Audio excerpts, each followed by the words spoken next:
আল্লাহ যখন যা করে বান্দার ভালোর জন্য করে। হয়তো প্রথমের দিকে আমরা সেটা বুঝতে পারি না, কিন্তু সময়ের পরিক্রমায় যখন বাস্তবতা নিয়ে সামনে আসে, দিন শেষে আমরা বলতে বাধ্য হই আসলেই ওই দিন ওই ঘটনাটা হওয়াতে ভালোই হয়েছে। আল্লাহ কখনো বান্দার ক্ষতি চাই না।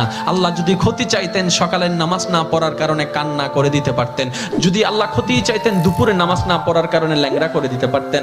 আল্লাহ সেটা চান না। আল্লাহ চাই বান্দার সব সময় ভালো। আর মা তো দেখেন জন্ম দেওয়ার কারণে সন্তানের তো অপরাধ করার পরও মা সন্তানের প্রতি কতই ভালোবাসা, কতই মায়া। বাবার কাছ থেকে সন্তানের পিঠকে বাঁচাই ফেলছে, এরকম হাজারো মা আছে ওই মায়ের জন্য।